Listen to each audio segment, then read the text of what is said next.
9:38, I get a call. Someone's destroying cemeteries all over New Mexico. That's bad. Everyone ought to have a chance to rest in peace when their time comes. 11:45, vandalism, target practice, some half-wit's idea of fun. No fun for the relatives. 1:02, unmarked Native American burial. Sacred ground violated by human vultures. 4:45, bulldozer tracks, crushed headstones. Someone's grandfather plowed under for a greedy creep's business convenience. 6:45, suspects identified. Any lowlife willing to stomp all over neighbors' ancestors, feelings, traditions. Cemetery destruction isn't just a grave matter, it's a crime. Contact your local law enforcement.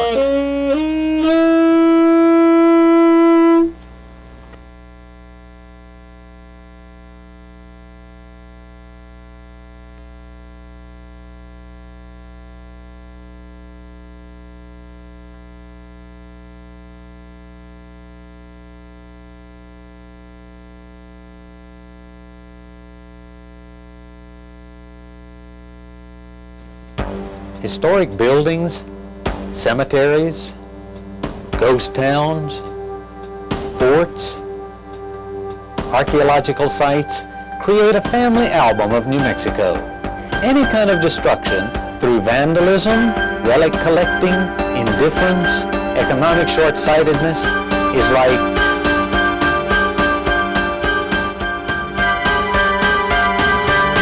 without your help, our past has no future.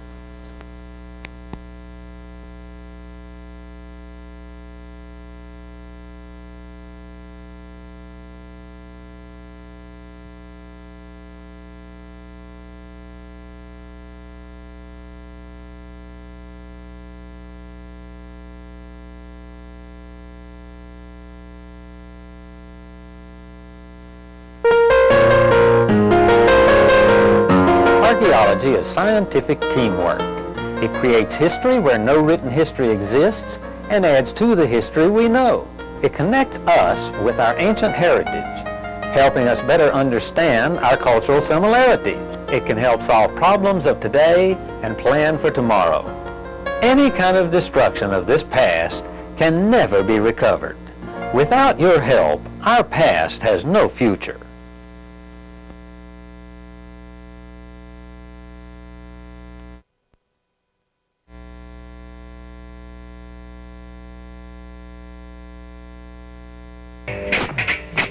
He's a caveman. He's a caveman. He's such a brave man. Yes, he's a caveman. Eating dinosaurs. Smoking big cigars. Ooh. He's a caveman. He's a caveman. You gotta love him. Hi, I'm Robert Burns. What's the first thing you think of when you hear the word archaeology? Daring adventurers searching for fabulous treasures, I'll bet. Or maybe it's prehistoric cavemen duking it out with dinosaurs. Well, I hate to say so, but neither of those is correct. As far as people and dinosaurs together, let's take a little trip back in time and see. Imagine that this road is a highway back into the past. Now, measured at the rate of 1 inch per year, we only have to go back about 18 feet to reach the Declaration of Independence. To reach the very earliest European explorers, conquistadors, English, French, Dutch, we only have to go back about another 25 feet. Anything earlier than this in this country is known as prehistoric, which simply means before the written history of an area. Since Native American cultures weren't much into written languages, our history begins with Europeans. Now, traveling back through these prehistoric times, still at the rate of 1 inch per year, we only have to go about 1,000 feet to reach the earliest known humans in this country, 12,000 years. Well, that's not really all that far from the present. In other parts of the world, even the most ancient Neanderthals went back a few more thousand feet. But to reach the time when the last dinosaurs died out, still at the rate of 1 inch per year, you'd have to have a tape measure 1,000 miles long, 65 million years. People and dinosaurs never lived anywhere close to the same time. Now, paleontology is the study of dinosaurs and other ancient critters. Archaeology is the study of people through all the stuff they left behind and places where people lived. Hunting grounds that have been used for centuries. Ghost towns with forgotten mines. Fields ancient people cultivated. Ceremonial sites where people gathered to celebrate. But some of the most important finds have been made in exciting places like this. Archaeologists would call this mound a midden, but you and I would know it as a garbage dump. That's right. In the movies, Indiana Jones may be in search of fantastic treasures and lost temples, but in real life, archaeologists are scientists trying to find out how ordinary people lived ordinary lives. And what better place to look than where they threw out their broken pottery, old tools, leftover shoes and materials, bones from dinner, all in one convenient location. As science becomes more and more sophisticated, archaeologists can learn more and more from a site like this, but not if someone has messed it up. The more people mess around in archaeological sites, the more information is lost forever. Come on, I'll show you how it works. This is one of our most important archaeological sites, Dead Horse Gulch, just outside Folsom, New Mexico. This is where the first conclusive evidence of Ice Age man in America was found. It was discovered in 1908, not by a professional archaeologist, but by this man, a black cowboy named George McJunkin. Now, George thought he was onto something pretty special, but he didn't just grab a shovel and dig for treasure. He tried to find scientists to bring out here and show his discovery to. Incredibly enough, it took him 16 years to find anyone to take him seriously. And even then, that scientist didn't just dig away for personal glory or museum pieces.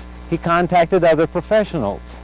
Finally, a well-trained team of experts could find and analyze vital new information about our past. All because this man just knew he shouldn't mess things up. The first thing archaeologists do when they find a site like this is to record it. Aerial photography is sometimes used for larger sites such as villages and cultivation areas. The most likely areas of exploration can be found and prominent features can be spotted. For smaller sites, this is done on foot. After a site is mapped, it is gone over very carefully to record and find even the smallest archaeological materials. Just like police working at a murder scene, archaeologists take careful notes and photos before touching any item. This is to preserve the exact context of the finds.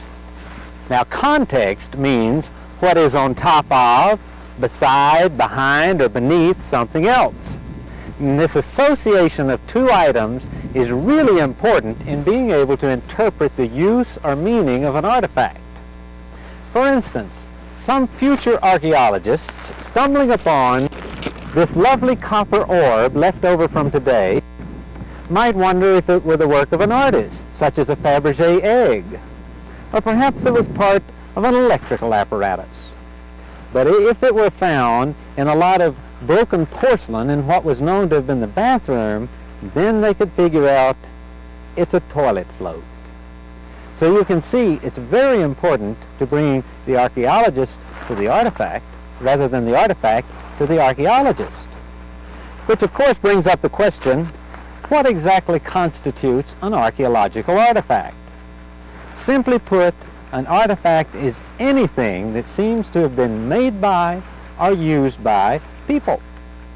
There are the obvious things, such as old rusty weapons or tools, pottery, but then there are the less obvious, such as reject attempts at stone chipping, burnt wood from old campfires, or these remnants of a tasty rattlesnake barbecue.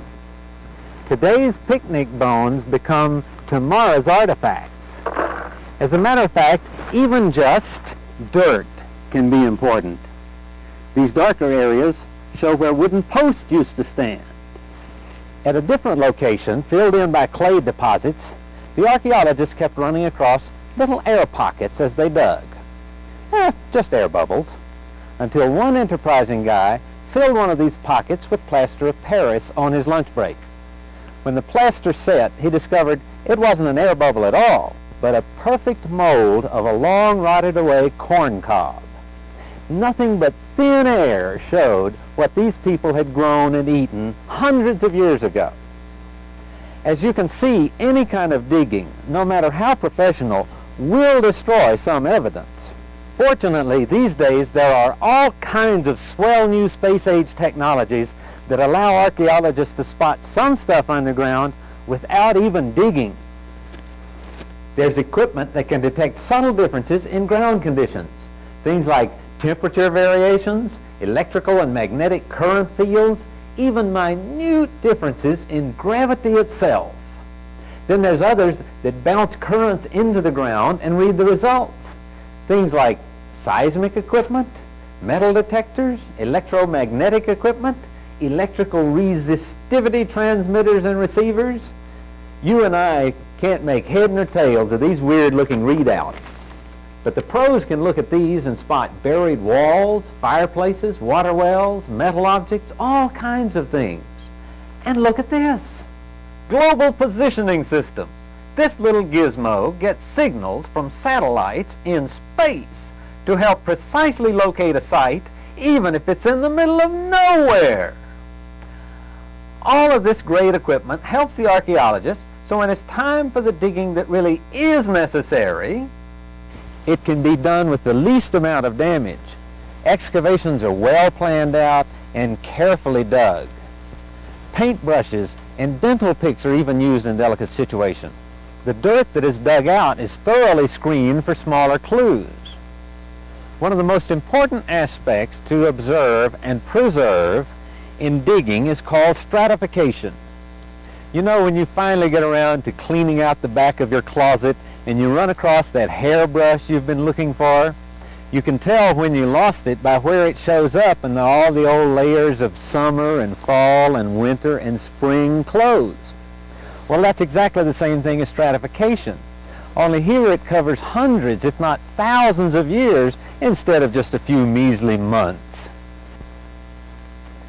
These layers, or strata, are vital in understanding how old a site might be, as well as how many times it may have been occupied over the centuries. They can also reveal changes in tools, weapons, and other ancient technologies. Because stratification is so important, archaeologists dig down slowly and deliberately, again keeping careful records.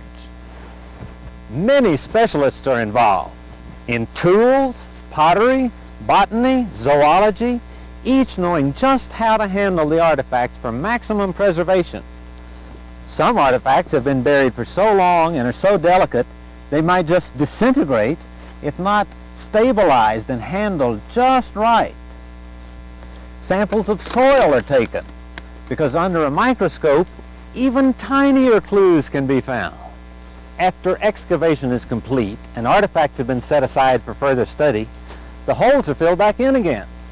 This stabilizes the site for future archaeologists because, as with any science, technology is advancing so rapidly that archaeologists of the future can make discoveries we can only dream about today. But again, not if the site is messed up. After all the field work is over, it's off to the lab. A lot of different labs, actually. Radiocarbon dating can find the age of wood, charcoal, and other items by measuring their radioactive decay. Optical luminescence measures the glow of beta particles when they're hit with a laser beam. Other such tests can be run on soil, burnt rock, shell and bone fragments, even the rate of decomposition of snails. The dirt itself can be analyzed for things like texture and chemical composition. This sample, for instance, contains high amounts of carbonate nodules, very slow-forming material within soil. This shows that the layer it came from was very old. So you see, even dirt can be older than dirt. But lab work isn't just a lot of dry scientific facts and figures. After all, archaeology is about real people who lived real lives. And labs are where a lot of this personal stuff can come to life. For instance, pottery experts study materials, colors, shapes, and patterns to determine which culture produced which piece. Some of these potters were amazing artists. Their decorative pots are being imitated by folk today, charging, whoa, an arm and a leg for the same piece. Pottery experts also do microscopic analysis to find origins and methods of these ancient craftsmen. In this way, they can determine that the potter of this piece used clay found only at the Hopi Mesas in Arizona. Pretty neat, huh? But it doesn't stop there.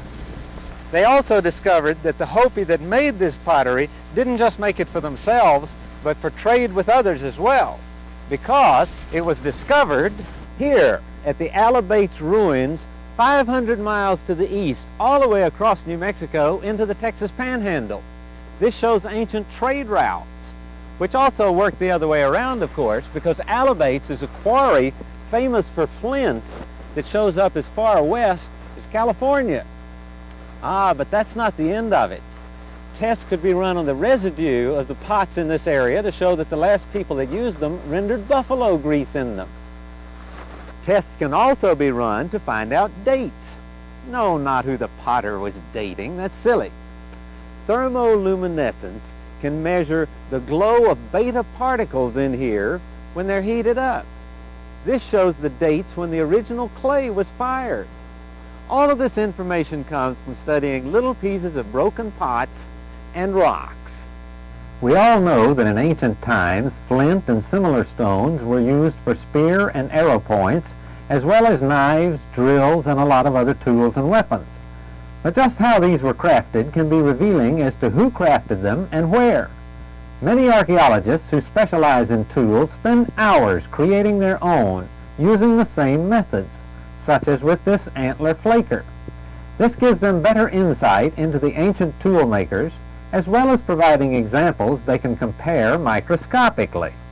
Different methods of flaking can create distinctive marks to help show the tool maker's own styles and challenges, such as whether the stone needed to be heat treated in order to improve its controlled breakage patterns. This also helps show how they could adapt local materials and resources for their own needs. Just as with pottery, stone can be traced back to certain places and quarries, such as Alabates, to show trade. Much of this same technology applies to more recent metal tools and weapons to show how they were cut, beaten, or melted into shape.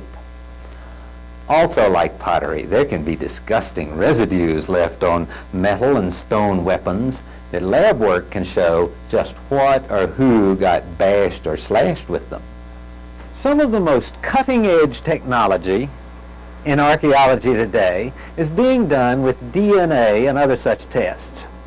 DNA can show up in dried blood, hair, and other human debris left on artifacts.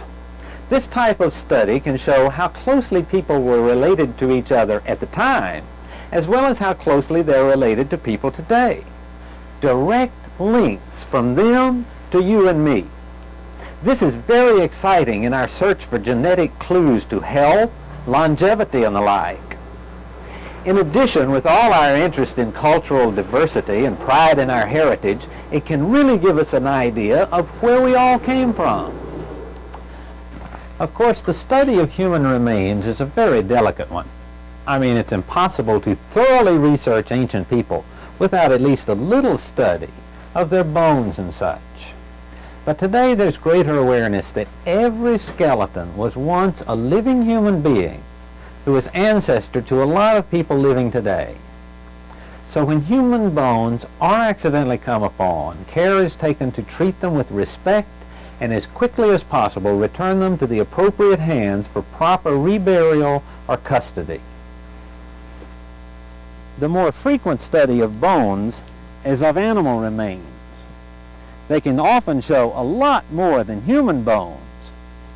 Here at the Folsom site, for instance, you remember our good friend George McJunkin, it was enormous versions of these ordinary cow bones that first attracted his attention. The experts determined that those bones came from ancient bison known to have been extinct for thousands of years. They were also found mixed in with ancient spear points, conclusive evidence of a kill by humans that long ago. So it was, context of weapons and bones that prove the point. Bone experts can also determine other things. All the tail bones were missing from those ancient bison. This showed that they had been skinned, the small bones staying with the skins.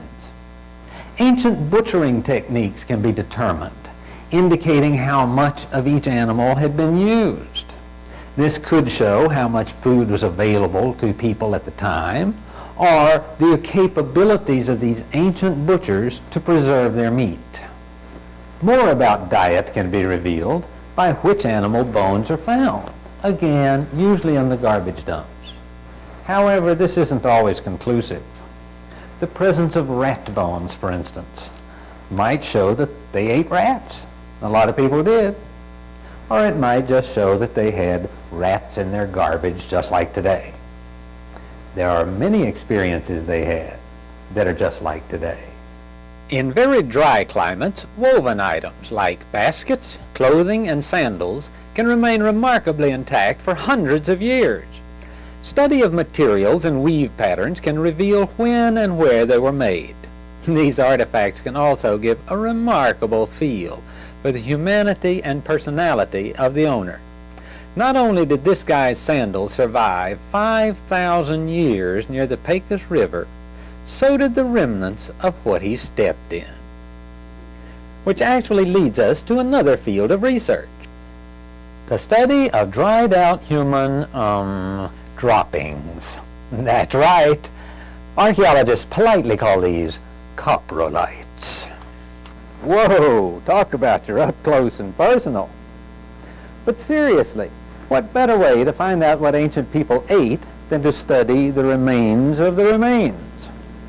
Coprolites can not only show what people ate, they can reveal a variety of health problems they may have suffered from. They're also ideal for DNA and hormone testing like we saw earlier. Surprisingly enough, another substance that can survive in coprolites is pollen grains. Actually, anyone who suffers from allergies knows just how tough these things are.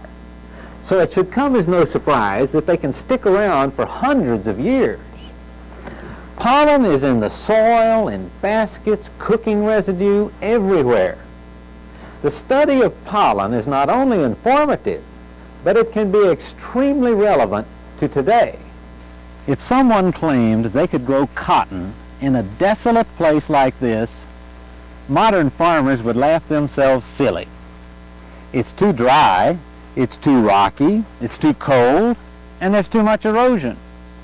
Yet through the study of pollen grains, archaeologists know that the Anasazi did in fact grow cotton here and under these same conditions. These ancient farmers of some 500 years ago cleverly situated their fields to take maximum advantage of what little rain there was, as well as the snow melt. They were also experts at using pebbles for mulch. This can help prevent erosion, conserve water, keep out weeds, and also warm the surface of the ground. Careful analysis and study of their methods can help modern agriculturalists learned to grow crops under similar circumstances, knowledge many countries vitally need to help feed their people. In addition to agriculture, water management in general is vital. Management of water resources has always been one of man's most pressing concerns. Now, as populations continue to rise, it becomes even more urgent. Much of water management depends upon being able to accurately forecast rainfall patterns. Precise rainfall records have only been kept for about the last 100 years or so. But periods of drought or excessive rain can sometimes last for decades. This means that water allocation based solely on historical information can sometimes be inaccurate, and shortages have been known to occur in the past because of this. This is where archaeological information is now being applied to water management through the study of tree rings of all things. We all know, of course, that you can tell the age of a tree by counting the number of annual growth rings.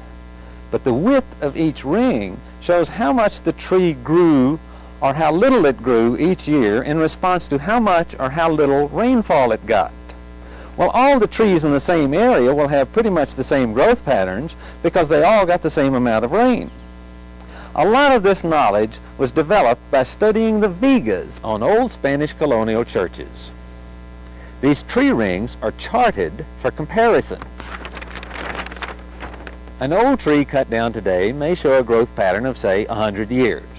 Well, a very large trunk cut down 50 years ago in the same area will have a recognizable pattern that will overlap this one and extend the pattern back another, say, 50 years.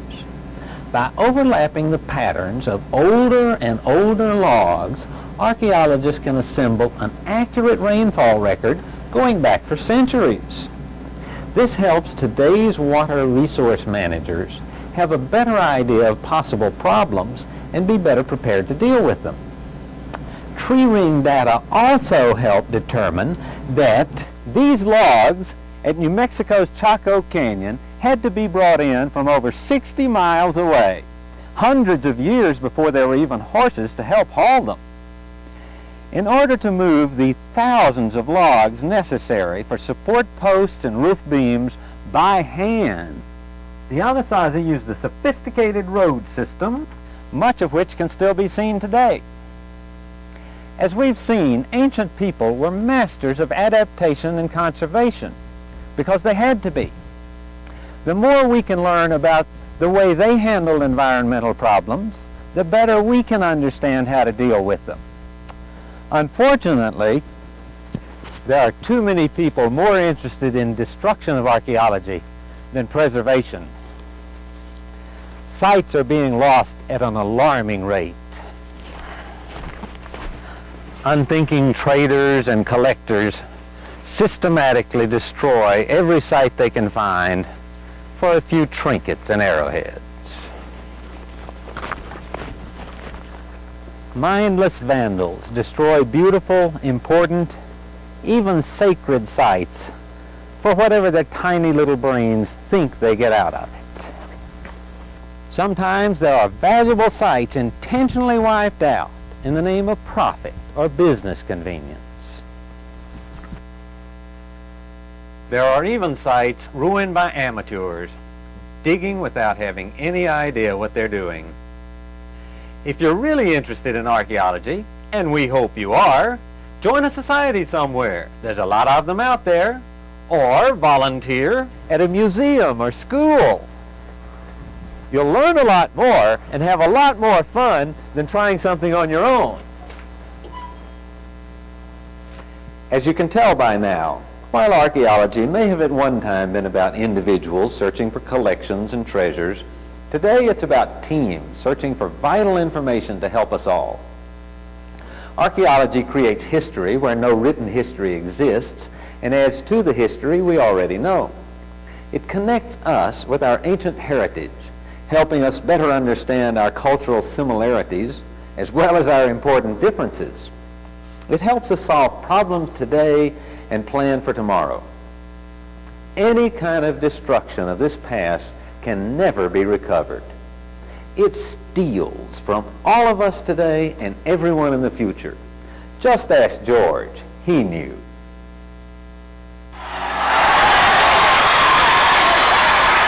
Thank you. Thank you. We'd like to thank everybody who helped make this possible.